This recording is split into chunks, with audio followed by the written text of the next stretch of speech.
Computing is a student society at LUMS that's dedicated to providing a platform for women in STEM to grow and explore their talents. And we also want to drive value to the CS community at LUMS and beyond. So in this effort, we organize boot camps for high school students. We also organize workshops that guide everyone who's interested in pursuing computer science. And one of these workshops is Gara Pores, what you're attending today.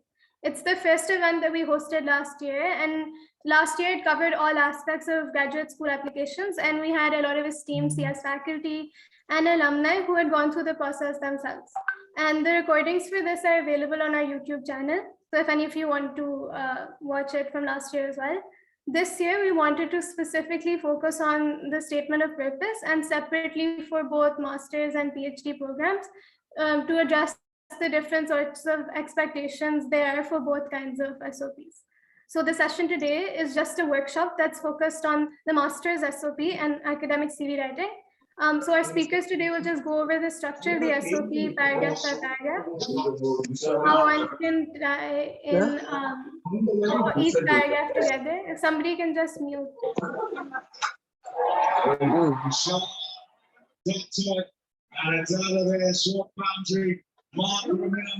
Safa, maybe you can mute. Yeah, okay, thank you. All right, so today we'll just go over the structure of the SOP paragraph by paragraph and how we can tie everything together, and as well as the do's and don'ts that our speakers have learned from going through the process themselves. So then we'll just follow it by a run through of an academic CV and how to go about that as well. So now I'm just going to introduce to our amazing speakers for today. The first speaker that we have is Harim Naseem, who is also a founding member of LWIC, and she served as our vice president last year. She's currently studying at the Harvard School of Education and pursuing their design, innovation, and technology master's program degree. Our second speaker is Mubashir Anwar, who is also a graduate from the LUMS batch of 2021. And he also studied computer science and is now pursuing a PhD at the University of Urbana-Champaign. We're very grateful that both of you took out the time to join us today and conduct this session, and we're sure that it'll be very helpful for everyone who's attending today.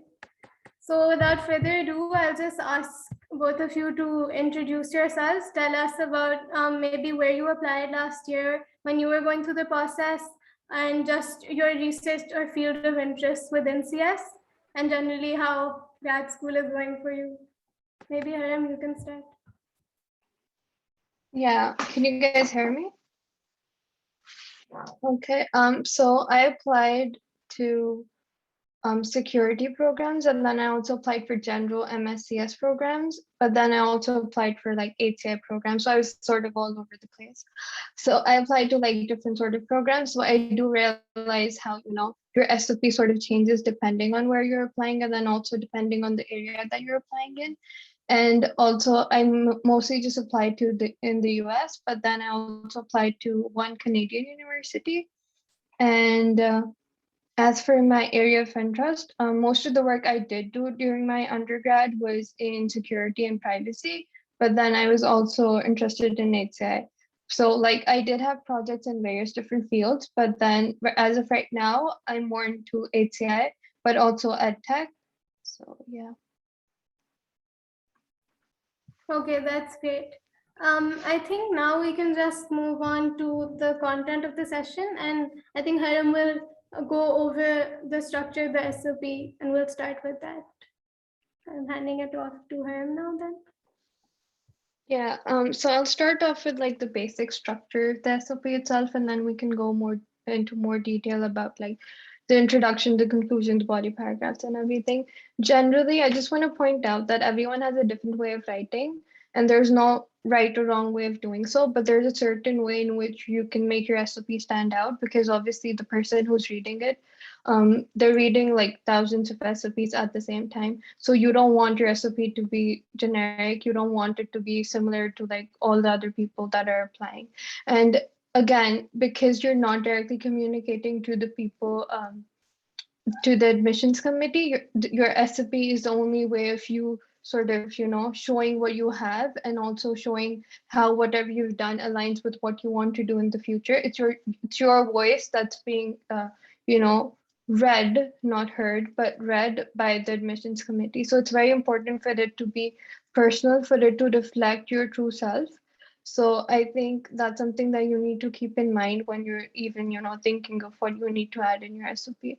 A basic structure is something like you have an introduction and then you have 2 to 4 body paragraphs depending on, how much detail you're adding. And then there's a conclusion.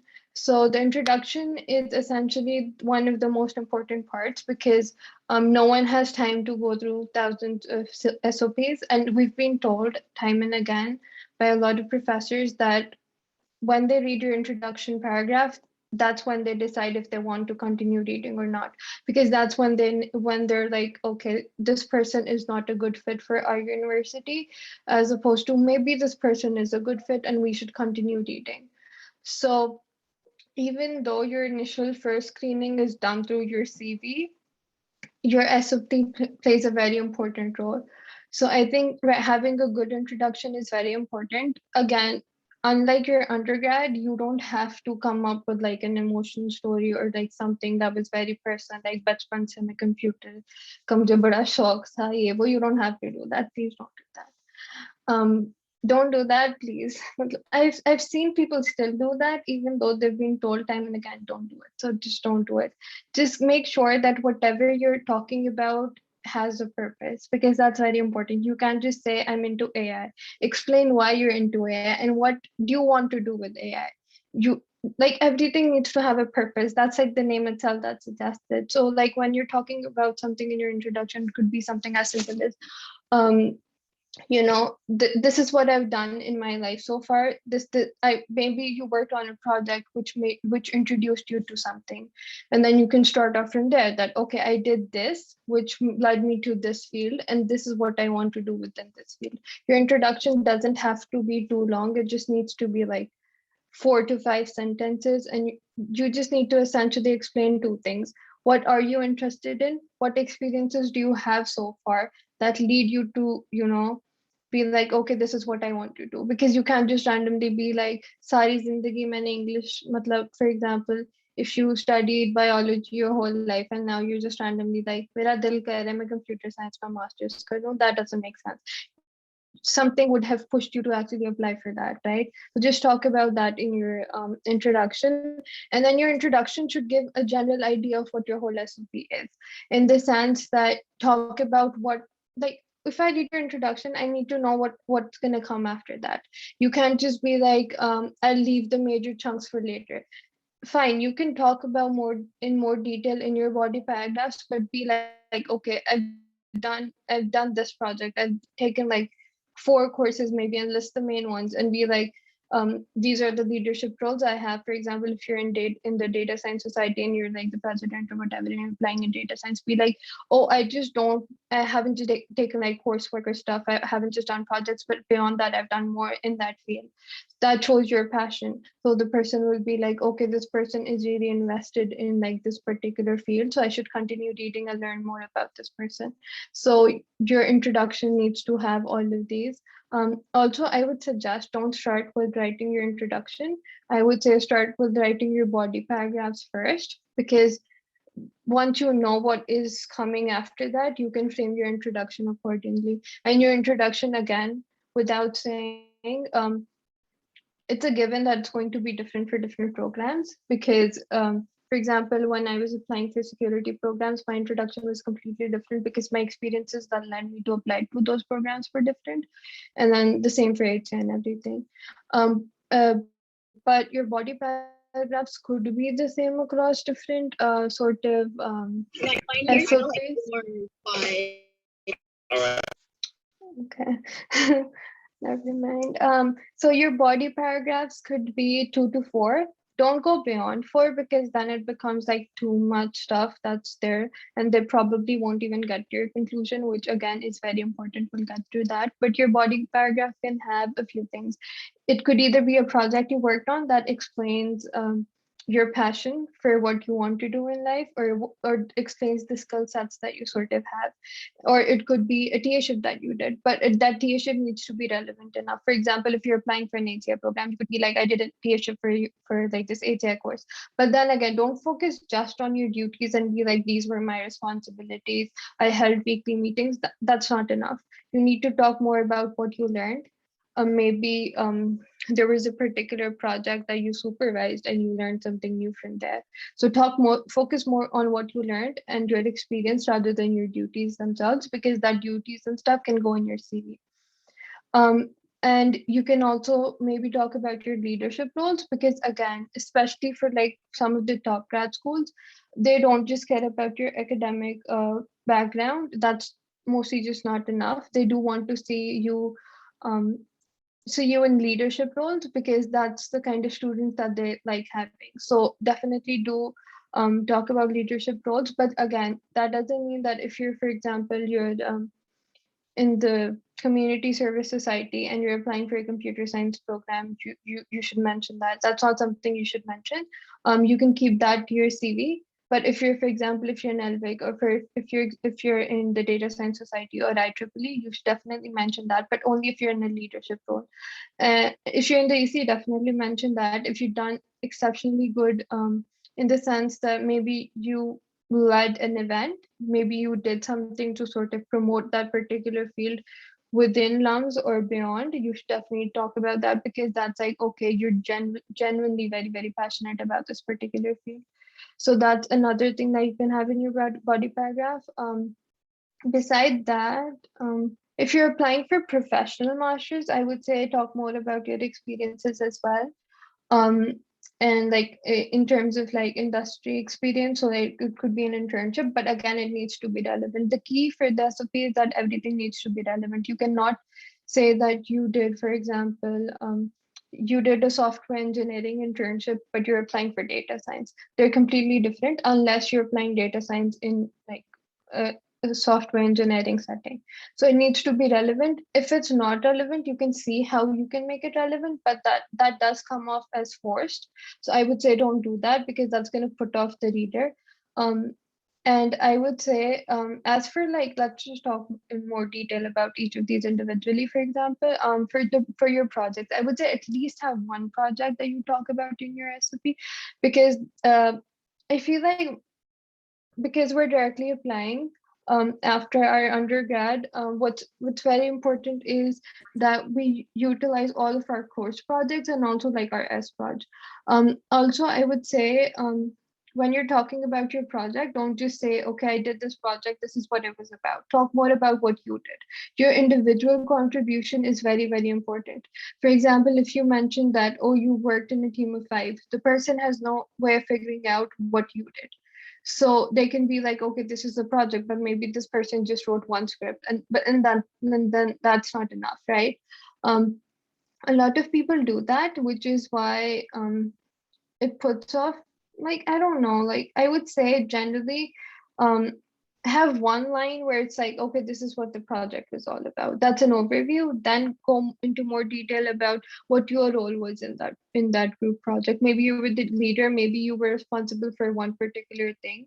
So maybe it's your software engineering project, and maybe you were the person who took lead in the design phase, and now you're applying for the UX role, or you're like applying for like UX or ATI programs. You can be like, oh, I took lead in this particular part, and then talk more detail about that, instead of talking more about the development phase if you weren't as involved in that.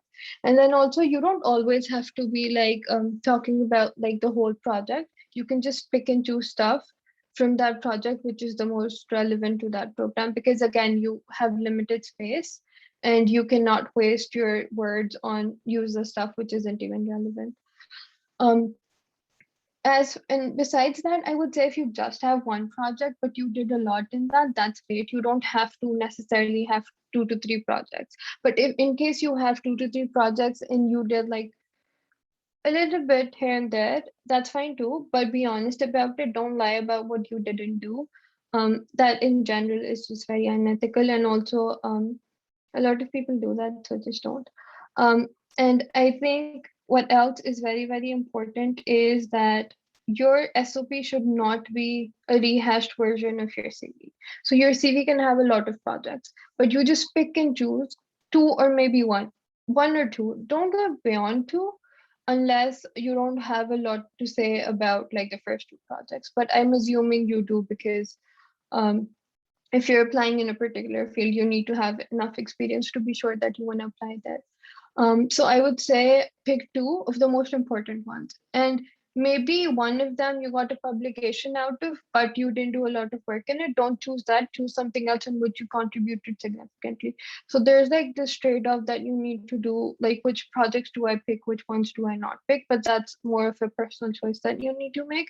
And then also I would say, don't mention your coursework if you have enough things to say otherwise. For example, if you have a lot of projects to showcase, be like, I did this, I learned this, etc. Don't talk about your coursework then, because I would say I'll talk more about this in the CV portion, but you can, there's a way of, sort of adding your coursework in your CV so the person can know instead of just having it in your transcript. But don't waste time on your coursework. But for example, if you just have one project, this is what I did in one of my SOPs. I just have one SPOJ in security and privacy, but one of the courses I took, it was topics in computer network security. But there was a paper I read in that particular course, which was written by the professor I wanted to work with at NYU. So in that sense, I could talk about that course because it was relevant enough for that particular professor because I wanted to work with him in the future. So if something like that is important to you, then definitely do talk about coursework. And also if something was significantly, for example, because you also do need to talk about why you're applying for a particular program. So you need to talk about, certain professors there that you want to work with, certain labs you want to be involved in, and stuff like that, because that obviously does show that you genuinely did look into the program and you're not just randomly applying and you're not just sending the same SOP everywhere. So definitely do that. When you're doing that, I would say that's another way of you choosing which projects to mention. For example, for me, the first thing I did was I went to the website. I looked at the different professors and stuff, and I looked at the projects they were doing. Then I had my CV on the side, and I went like, okay, this project is sort of relevant. These are the things I did in these projects, which I could sort of apply in this project, or similar projects that professor is doing. So that's how I picked and chose like, okay, these are the projects I can talk about. Then again, like in every body paragraph, whenever I talked about one of those projects, I would be like, oh, this is why I want to work with this professor because he worked on that particular project. So I'm again linking everything that I've done in the past with whatever I want to do in the future. That's something that you need to constantly do. You can't just be like, I did this, I did this, I did this, without being like, I did this, so I want to do this. You need to link everything you've done in the past to the future. You can't just be like the past, past, past, and that's not enough. So I would say that's a good way of choosing which projects to sort of mention. If you're thinking of applying for TA-ships to fund yourself and then also auditorships, you don't necessarily have to mention your TA-ships in your SOP. They could just go in your CV and that's enough because your CV is what you'll be actually sending and rather than your SOP. But yeah, I think it's a big trade-off in terms of like if you have a lot of relevant things to do, then you need to pick and choose the most important ones and keep the rest for your CV, as opposed to if you have very little things to do to like sort of choose from, then that's like an easier decision to make. But again, projects are the most important. Coursework isn't that important. Leadership roles, if relevant, are important. Internships are important if they're relevant. So this is how you can sort of pick and choose your body paragraphs. And also your body paragraphs, the order of them is very, very important. So the most important stuff needs to come at the top. You don't necessarily have to have a story, which is sort of, like, okay, maybe you did something in your junior year and then you did something in your senior year. Maybe what you did in your senior year was more important than what you did in your junior year. So what is more important needs to come first as opposed to what you did first. So I think that's very important for you to be mindful of. And also, you don't really have to mention if a particular project was a course project or not. just it's a project. You put an effort in it, just mention it like, okay, you did this. You don't have to be like, this is the course I took in which I did this project.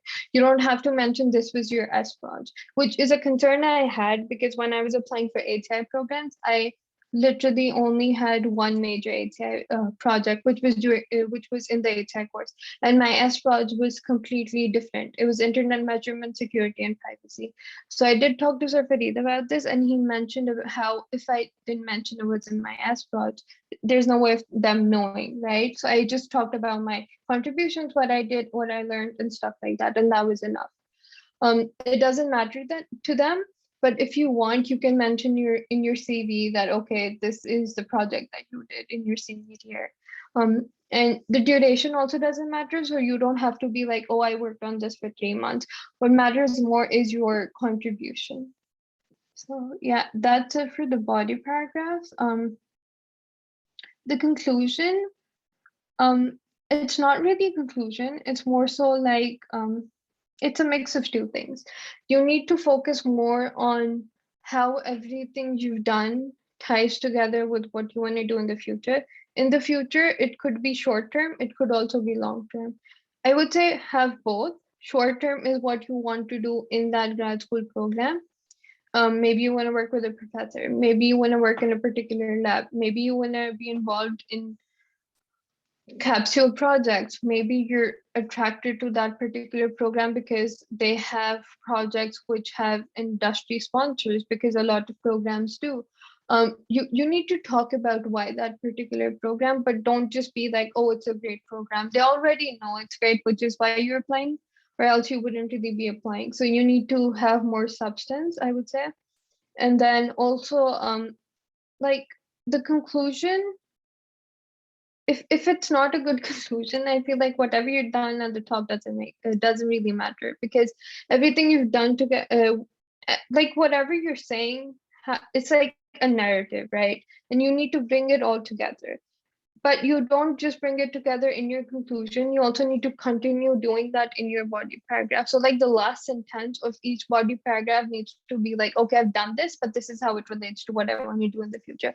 So whatever you've done at the end of each body paragraph, you continue doing that in the conclusion. But be like, my leadership roles, for example, my project or whatever, my coursework has made me confident enough or whatever to sort of pursue this career path or whatever. And this is how this particular grad school program will sort of bridge that gap that is there. And these are the resources that this particular grad school provides, which will help do that. Don't just be like, there's a gap, but yeah, this master's program will help bridge it. Be like, why will it?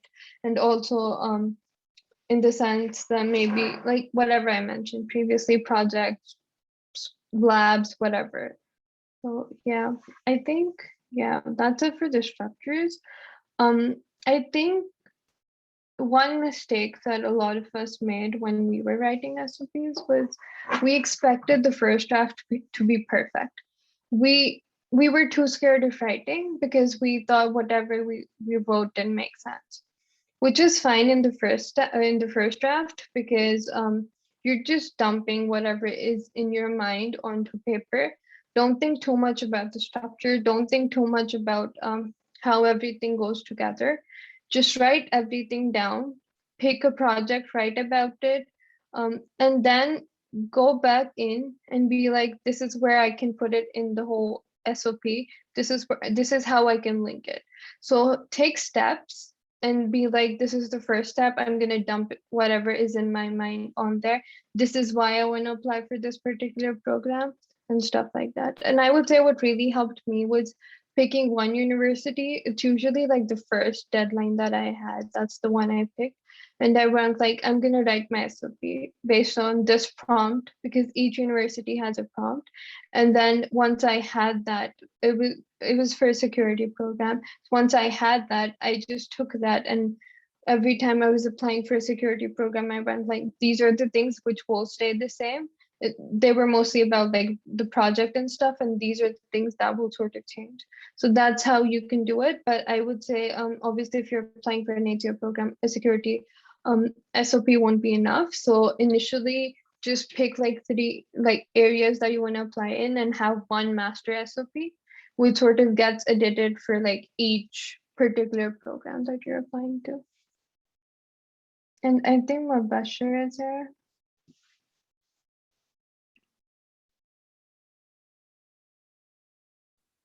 Hello, guys.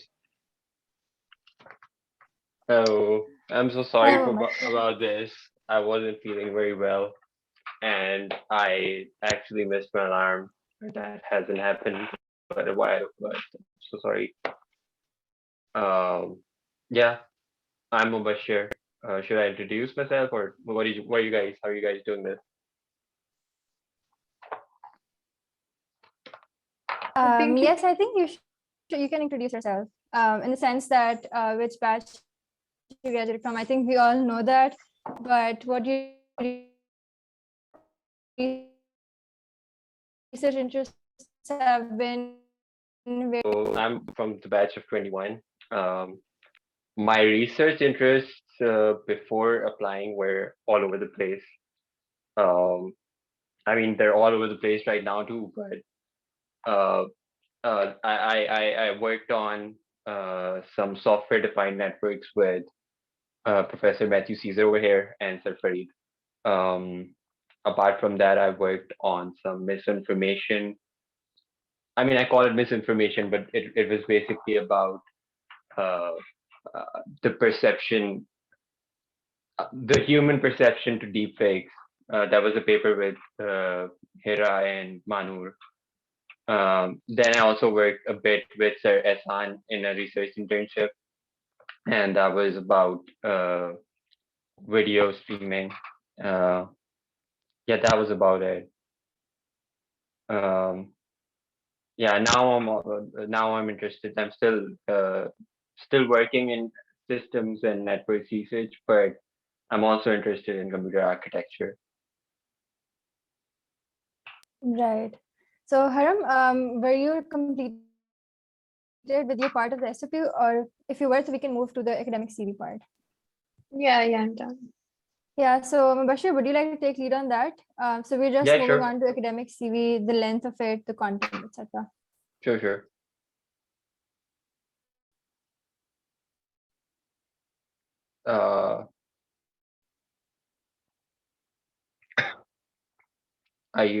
Is it like question answer based, or should I? Yeah, I think Haram, there's one question, the one the SOP one, from Faraz in the chat. I think पहले वो कर लेते हैं, फिर we can move to academic CV. Yeah, About I the can. length of the SOP. Yeah. Yeah, I think every university has a particular word limit, and you shouldn't generally go over that.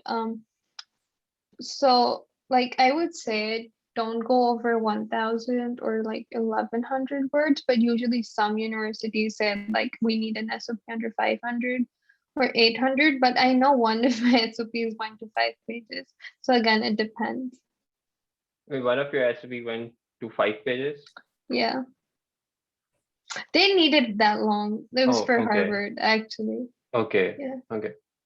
Actually,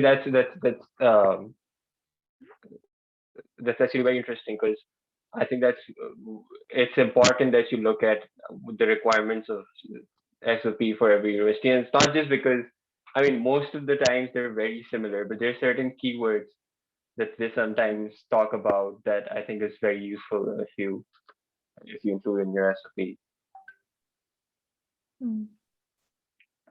That helps. So Mubashir, we have some questions for you regarding the academic CV. Number one is Okay. the old age. Is the LUMS format good, or should we move away from that? No, Your it's not opinion. good. Please move away from that. There's actually a format called I think it's very good if you write your CV on LaTeX. There's a format, like a very famous format, James resume on Overleaf. I think I was just trying to find the link for that. I'll try to share it over here. But there's a very format, if you just like Google search for Jake's resume on Overleaf, you'll find a LaTeX format. that I think is a very good format, and it can be used. Got it. So the second question is about the length of the CV. So there's again a dispute between the one pager, or should it go beyond that? Does it matter? I think for grad applications, it can go beyond one page. Mine was 2 pages. So yeah, I just used one. I didn't like make separate resume and CV. I just made a CV for 2 pages, and that worked. But like that's something that I think that could differ from university to university, because all the universities I applied to, or maybe like 5 out of 7 of them that I applied to, they said that it could be CV or resume, but it could differ. For example, if they are just asking for a resume or a short resume, it should be just one page. But I think Yeah. Haram could add more if it differs. That's my Yeah, understanding of it. I actually changed my CV for like different programs, but it was like across different programs in the sense if I was applying for security programs, obviously the projects which were more relevant went at the top and stuff like that changed, but and also the length changed. So if for example for security programs I had a lot more to say, so the length sort of increased, but if it was for like 8 and different programs, it sort of decreased. But I know one if it went to up to like 4.5 pages or 5 pages, so it depends. But it can be long. It's not like, but then there are some universities which say we need like a 3 pager or don't go beyond like 2 pages. So you do need to check the requirements. Just one thing about that's my personal opinion, but one thing that I felt like I was reading to my own resume, and I'll try to see if I can share that too. But one thing that I realized like afterwards was that I had put some unnecessary stuff that I'm pretty sure like where I was applying, that didn't really matter. Like nobody, I don't think they would have cared. For example, like I had put some of my course projects and some of a very minor course projects. Like I had put some very basic things that it was obvious that it wasn't something worth putting there. And I felt like if someone was reading my SOP, they should have just like seen my research, at least for the positions I was applying to. They would have just seen my research project, and nothing else would have been interesting about the program. Like what would have been interesting for them to see about the program. So in that sense, I feel uh, like putting too many things that are irrelevant might hurt a bit. So like just make sure, like for example, for purely research positions, which is what I applied for, just focus mainly like focus your research publications at the top, and don't focus about other things too much. Yeah, so specific to CV, like a follow-up question about your research Mhm. projects, how in depth should you go? For example, if you're mentioning your research projects right after your, let's say, academics, how in depth should that be? Um. So I think there should be like 4 points. Um. Let me actually open my CV and try if I can share it. Um. So the general gist of it would be that there should be only 4 points or 5 points for per like research program. Like point number one should describe a very small one-line description of what the project is. Point number 2 or 3, like maybe 1 or 2 points of what your contributions were.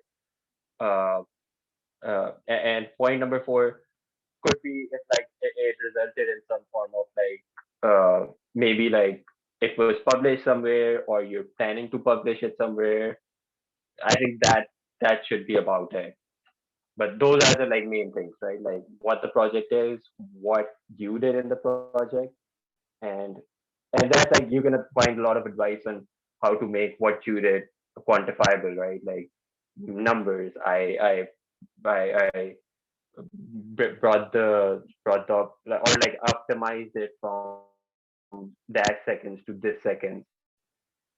It's hard to do that in research projects, at least at this stage, but it's good as much as you can quantify it.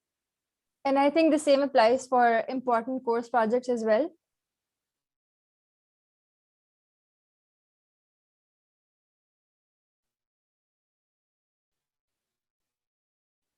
If the project was very generic, you can include it if you don't have anything. Like when I say generic, it's like if you do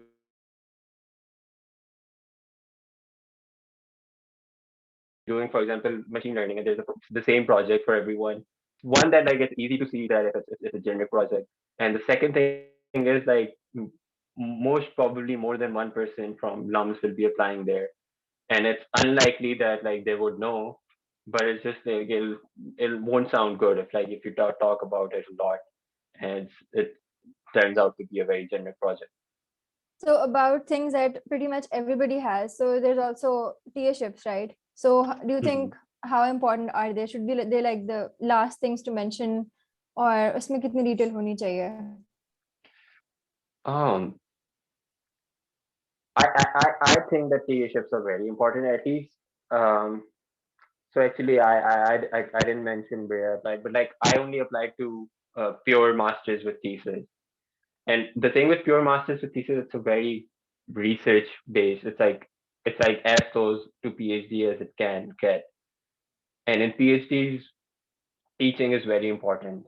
And specifically to like some of the places that I was applying to, they specifically mentioned that like teaching is very important and like they value it. But even if like they didn't mention it, the thing is that communication is such an important aspect, and teaching experience denotes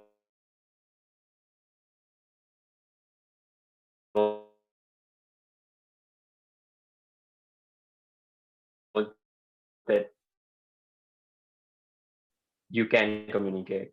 Important. Right.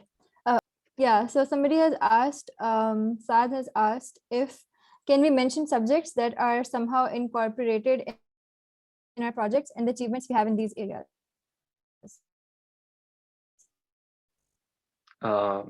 Could you like give some examples, like talking about Yeah, Saad, courses? you can unmute yourself, I think. Yeah.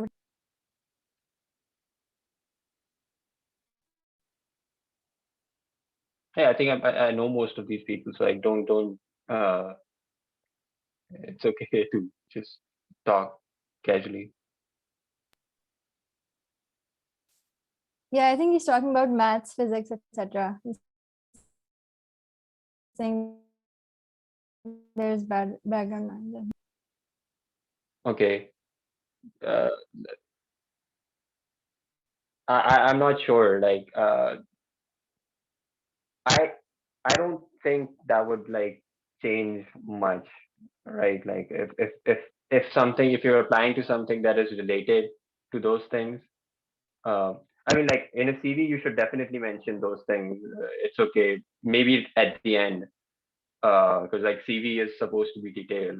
But like, I don't think it'll change your chances of getting in that much, or it would add that much value. But come to think of it, like if it's an interdisciplinary program, then and the thing you did, if it somehow shows that you're good at interdisciplinary things, then maybe it could have. This is something that maybe like Haram might have a different opinion on this. What do you think, Haram? Yeah, I completely agree with you. I think it depends on the program. We can't generalize that don't add it or add it in terms of what you want to ask. Maybe Yeah. that would help.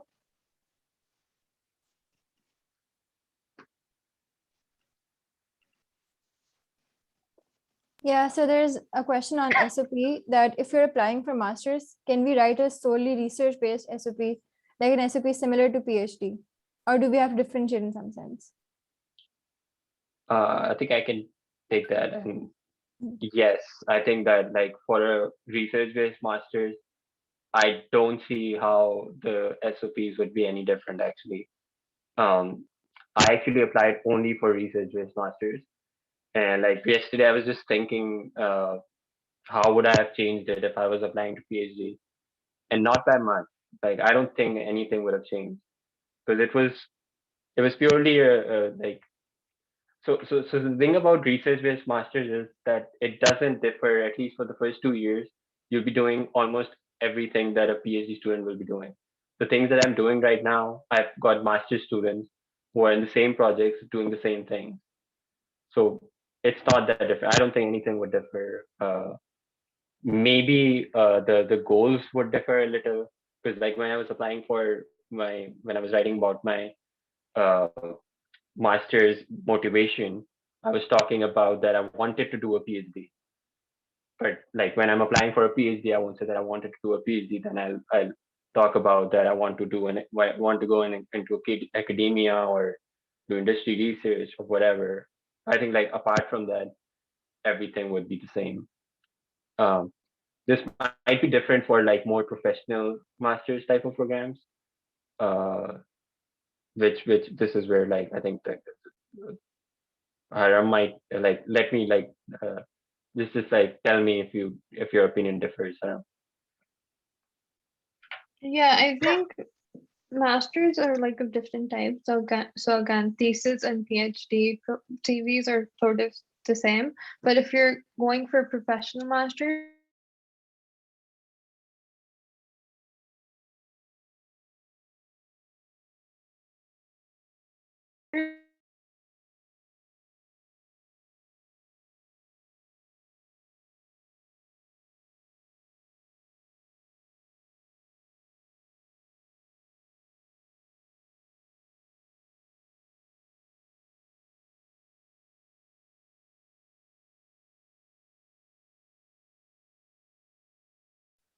Um, what I how I did it was that in the introduction I just like the first paragraph I wrote it something like um, that although I'm really interested in like PhD, um, um, but in fact I started off with like I want to explore more before committing to a PhD.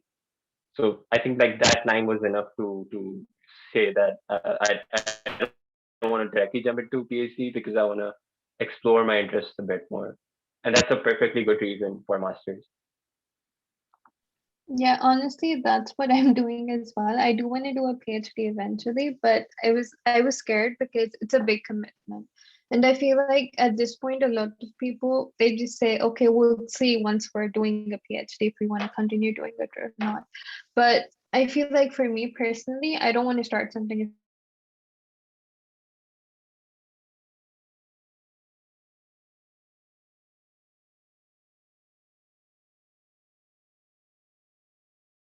more so you're told that do this, do that. Maybe you have some input in what you're doing, but not significantly. You're not the one making major decisions. As opposed to if you're working in a lab as a grad student, you have more undergrads under you as well, and then you know you know the environment better, and you're like, okay, this is how it will be as a PhD student. But again, even over here, when I'm like still thinking if I should apply for a PhD right now or maybe in like 2 or 3 years, everyone still says about how even as a grad student, it's very different. Um, because you need to realize PhD is a big commitment. People don't realize that. They're like, okay, we'll just go and it's going to be all fun, but it's not. It's a lot of work. There's no one telling you what to do. You're the one responsible. So you need to have a very, very good work ethic. And I won't say more because if I do, then I'm going to mess up. So yeah. Yeah, so I had a question of my own. So like you mentioned that master thesis is as close as you can get to PhD. So in your opinion, how important or does it help in any way if you reach out to instructors or potential professors you want to work with for masters? I think it definitely helps. I did not do that, which was a mistake, but I think it definitely helps. I know one of my friends who reached out to a lot of professors and often got replies, and I'm sure that that must have helped their application. So yeah, like yes, treat it like a PhD uh, application process. Got it. Umid, do we have any other questions? Yeah, we do. So there is this question. about research projects at LUMS, is there a preferred time of the academic year when we should write emails to professors about research projects?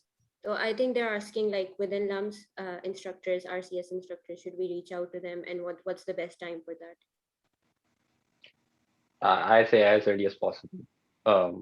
Yeah, the problem with LUMS, I think, that I later on realized was that we do not have like a lot of project-based courses. Like we do, but those projects, as I said, like very generic. It's not something that you're doing on your own. So like when you come to this point, there's not a lot that you can put onto. I'm sure like a lot of you felt like at least feel pressure, okay, that like, hey, I just have one project or I just have two projects. And that's because we do not have a lot of course projects that are truly good projects or truly projects, own projects. So I think like start research as early as possible so that you at least have more projects to talk about. Um, I started in my in my summers before my junior year, but I didn't continue it, which was a stupid thing to do. But I think like start uh, as early as sophomore, somewhere before junior year, and like yeah, to do that you'll obviously have to start approaching them before the semester before. That makes sense. And I think a follow question to that would be how exactly what should be the like the correct method to reach out to professors, since in sophomore year you're not really exposed to a lot of research experience and you can't really contribute much. So I guess that would be a follow question to that. How should one reach out? Yeah. Um. So this is regarding. Uh, so there are certain things that I want to say, but probably should not because it's recorded. But the thing is that at least over here, I've seen like professors are much more open to like even enlisting like freshman year or sophomore year undergrads. But in NUMS, not a lot of professors want to work with undergrads like from sophomore year or freshman year. So it is a bit tricky. Um, the one thing that I think you have to do is to at least have gone through their research profile, maybe even read one or two papers. You won't understand everything. You won't understand 90% of those papers because you're at a very young stage. But at least uh, you should be like in your first email, you should be able to write that, hey, I'm this and this. I recently came across your work and I really enjoyed this work and this and this and this. And I want to do research in this area. Uh, and could we meet? Like start with that. Don't like over the email say that I want to work with you. Just like could we have a chat or could we discuss? But like do mention that I've read your work and I'm interested in your work. I'm not just shooting this email to everyone. There's certainly some professors who do offer research experience early on, and you guys probably know who they are. So that's good. Yeah, so I'll come back to SOP a little bit. So for example, your SPROJ is in a certain domain, let's say your security, but you want to apply for, let's say, HCI or systems, and your SPROJ is definitely the project that you know most about, right? You can write the most on it. So how do you portray it in such a way that you still maintain that link and you still show that, okay, you're still qualified for applying in that field, even though your main project was not in that field? I think there at least for research, uh, it's still worth like even if your main project wasn't in this field, the experiences or the things that you learn from those projects is something that you can write about. So what I always suggest, and that this is one of the suggestions that I don't know who gave in like last year's grad app was like write your paragraphs so that they're independent. Like you can like move them around and you don't have to change much like you in the paragraphs above and below them. So when you've written, for example, about like project A in paragraph 2, project B in paragraph 3, and project C in paragraph 4, and then in such a way that they're independent, then you can move them around. So it's okay if your main project is in the first paragraph or the second paragraph. It's okay. So you can move the research experience that's more relevant to the program you're applying to first. But the in that scenario, what you can do is like your main project, which might not be very relevant, you can still write that like what you learned from it and what things help you in research. So for example, like I wrote about a project about an internship, summer internship that I did, and it wasn't very relevant to a lot of things that I was applying to. But one aspect of that project was that I identified a kind of a new problem in that domain, in a sense like something new, new direction. And I wrote about that, like, hi, I thought about this, and that made me realize that I can think of new directions in research. So that was the lesson there. So something like that, like just spin it around. So it's general lessons that help you in research. Yeah. Got it. Also, I would say I did that. My S-Proj was in internet measurement, but then I applied for ATI programs. But within my ATI SOP, I didn't mention my S-Proj at all because it was completely irrelevant. Even though some aspects of it, I could maybe have said that it was related to ATI, but I sort of linked that to ATI in my CV. I didn't add it in my SOP because I felt like if I added it in my SOP, they would be like, this person has no experience in ATI. Why should we sort of, have that person come here? Because grad school isn't just about them teaching you, it's more so about learning as a community. So they expect that once you're there, you're also sort of, teaching people through your experiences. So instead of that, I think you have taken ATI. So even if you sort of, um, even if that project wasn't that big, talk about it because it's more relevant. For me, I was the project lead in ATI, so I knew what was happening. So that put me in a good position. But even then, if you're saying that you're into ATI, I'm pretty sure that you worked significantly on that project for you to be able to make that decision. So definitely do talk about your project because what you do in your ATI project is a lot. Um, Even when you're applying for jobs, you'll realize that people do ATI projects or like UX projects, which just have some of the things that we did in a course project, which was for us small, but we did a lot of things. So definitely do talk about your ATI project. And skip your S proj, but because you've done that, link it somehow to ATI. You could talk about maybe you did interviews, maybe because there are a lot of skills which you can transfer from your S proj or like research to maybe UX research or stuff like that. So that's something you can do in your CV, but for your SOP, don't add anything which is irrelevant. Got it. Mubashir, there is one last question for you. So you mentioned that we should start our research projects as early as possible. And then you mentioned that before your junior year, you did a project, but you didn't continue it. So someone's asking, why exactly was it? Was it the project itself, or was it something else? And how bad of an idea is it to start a project and then not continue it? So I'll answer the second question first. It's not like really bad idea. Like, obviously your interests can change. Um, but for me, like it was a bad idea because that's a project that, in hindsight, I think I was very interested in. It's just that I was so overwhelmed by doing research for the first time that I thought I wasn't doing good at it, or maybe I wasn't doing research, like a more independent kind of research. It doesn't feel right. It feels like maybe I don't know something that I should know, or maybe I'm not getting enough advice. But I think like it's okay. Like it's maybe like I should have talked to someone about this first, but it's okay to feel that way. But like if you're interested in that field it's always good to continue, even if like you're a bit uncomfortable, because it's supposed to make you uncomfortable. It's research. It's supposed to be new. It's supposed to be uncertain. So it's okay. But if you like the project, definitely continue.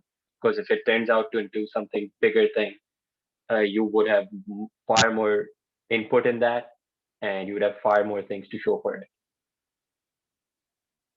Right. I think that was the last question we had. So we'll just wrap it up. Thank you so much, Haram and Mubashir, for taking out time, especially in the morning for us. This was very helpful. And yeah, if somebody wants to reach out to you separately, wait a second, I got one more question.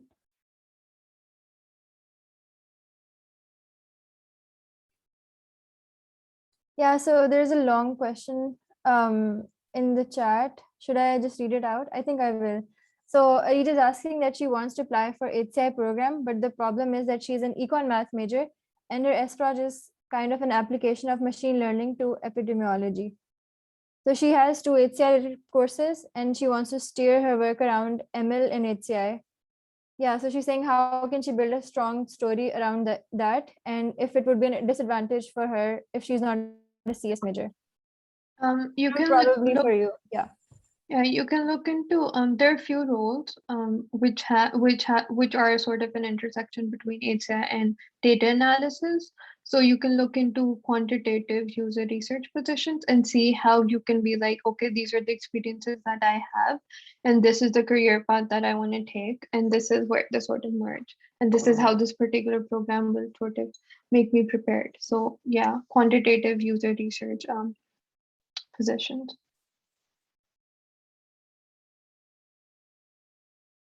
I hope that answers your question. So yeah, I think that's all. Thank you so much again. Yeah, so there's another question. I'm really sorry. Is it worth mentioning a project on your SOP which you worked on for quite a long time, but eventually left because of the same reasons as you, Mubashir, mentioned, like lack of advice, not enough direction, etc.? I'd say yes, definitely mention it. And there's no reason. I mean, like people work on projects for 2 years and then they fail even in their PhDs.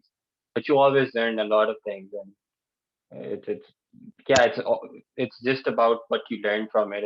It's okay if it fails. Until unless like it fails so miserably that you can't even take a recommendation later from that person, and then it might sound suspicious that like you're writing about it and none of the recommendation that you say that it's something that actually happened. Until that's the case, then like write it down. In fact, even if that's the case, just write it down. It can't hurt you. Yeah, that was actually my question. VCC आया था कि what if you mention a project in not, let's say, your first project, but like let's say your second project, and it's in great detail, but you don't have a letter of recommendation that backs up. So would that hurt us in any sense? Yeah, uske liye, like the advice I think I would give is like just maybe like for example, this is something like that actually Sir Bassett is very good at. But like ask one of your letter of your recommenders to kind of maybe include that project somewhere in the recommendation. Sir Basit ने ये करते हैं, वो कई दफा के वो पूछते हैं कि क्या क्या किया हुआ है आपने, एंड लाइक दे से कि something that they can testify to. तो इस तरह का जो आपका कोई ऐसा रिकमेंडर है जो अच्छा रिकमेंडर है जो टेस्टिफाई कर सकते हैं कि हाँ ही वर्क, मे बी एक लाइन लिख सकता है कि he worked on this project too before me. So it's at least some testified, some witness for that project. Right. And I think Minahil has asked if you need a letter of recommendation for course projects. So I think if you just have to submit like 3 letter of recommendations, the letter of recommendation from the person can be either your instructor or your somebody you worked with. Yeah, you can like elaborate on that, Mubashir, probably. Sorry, can Yeah, you the repeat question that? is basically, do you also need a letter of recommendation for course projects to No, testify I that you've don't. done them? Yeah, I don't think so. Yeah, I don't think so. Like, don't choose your letter of recommenders based on like कि मुझे सब हर चीज cover करनी है. Choose your letter of recommendation based on who knows you best and who has a good opinion of you, and then think about other things. Like don't prioritize the what I said earlier. कि हर चीज cover होनी चाहिए, वो cover होनी चाहिए, लेकिन बस जो मेन चीज है वो कवर हो जानी चाहिए, आपके मेन प्रोजेक्ट कवर हो जाने चाहिए. Yeah, also if you're concerned, okay, if you mention something and they're like, maybe this person didn't even do it and they're just writing it. What you could do is you could add URLs to like maybe the GitHub repo, or like maybe something else, maybe a PDF that's a report of what you did, just to show that, yeah, you actually did that. So that's one way of going about that. That's what I did. My CV was like full of URLs. I agree, yeah, definitely. Yeah, I think that was the last question that I received. So yeah, thank you so much again for taking our time, especially at this time when we're kind of stressed about SOP specifically, because वो एक चीज towards the end linger on कर रही होती है. So thank you so much. If we want to reach out to you like separately, I know you're pretty busy, but if there's any email address, your latest one, if you could perhaps share that if you're comfortable Yeah. with it. Yeah, sure, I can share mine. And like feel free to contact about these things. It's okay.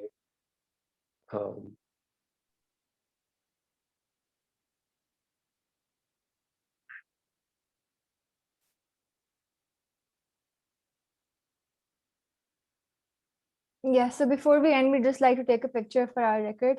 So Memuna, are you taking the screenshot?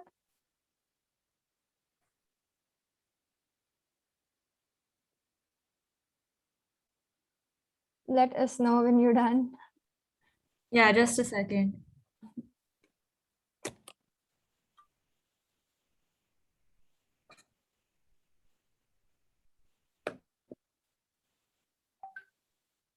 All right, done. Thank you.